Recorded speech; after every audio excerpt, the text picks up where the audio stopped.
requested a recount of the delegates, saying that the count was recorded incorrectly, and they seem now to be huddling. House Speaker Paul Ryan, RNC Chairman Reince Priebus, and others on the stage.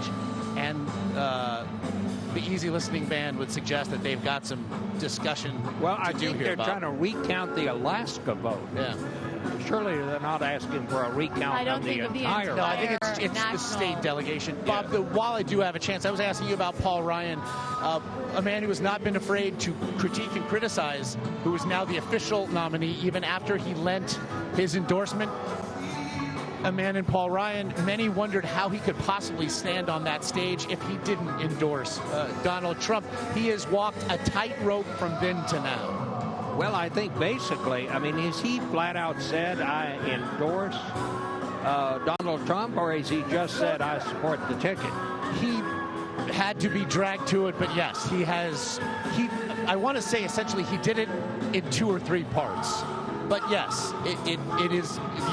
His endorsement is now official, although he had said he had lent himself to the vagaries of, I would support the nominee. I need to see more from him. Again, the gentleman who, Henry McMaster, the Lieutenant Governor of South Carolina, one of the 2 men who delivered a nominating speech tonight, in his mind said he's conservative enough. But Paul Ryan, again, has had to walk a very fine line, as also there was a real concern, and does remain so, to protect the congressional majorities that might lead many here to a worst-case scenario. Well, I think that's right, and I think that's why Paul Ryan is here. I mean, he's trying to keep that Republican majority in the House. He has a huge number of members in the House, you know, who are for Donald Trump and are Donald Trump supporters. So you're right. I mean, tightrope, fine line, all of those words, that's where he is right now. And I'm not sure he's totally comfortable with where he is, but that's where he is. Paul Ryan's spokesperson, Brendan Buck, was actually one of the people that clarified whether Paul Ryan's words about Trump were in fact an endorsement.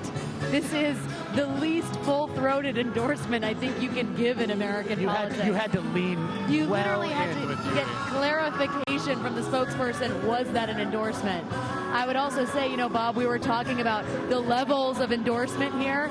Paul Ryan might as well have said, I'm voting for whoever's running against Hillary Clinton, because that ultimately is at the core of his belief in Donald Trump at this point.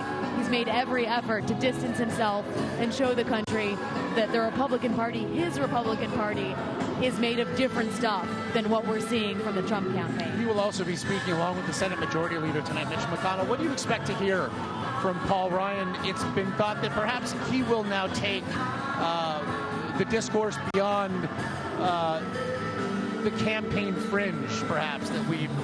Well, I think that's what those of us who cover politics are waiting to hear. Is he going to say Donald Trump's name aloud?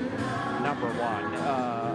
It'll be interesting to see how both he and Mitch McConnell see this coming down. And you'll hear a lot of Hillary Clinton's name. I don't think you're going to hear as much of Donald Trump's name from congressional Republicans. And as I understand it, both of them will speak before the networks go on the air at 10 o'clock, when you'll have the largest audience. Once again, the establishment figures, by accident of design, are not going to be on that stage when the largest audience will be watching this convention. Or considering the campaign, perhaps a little of both. Bob Schieffer and Alex Wagner, do stay with us.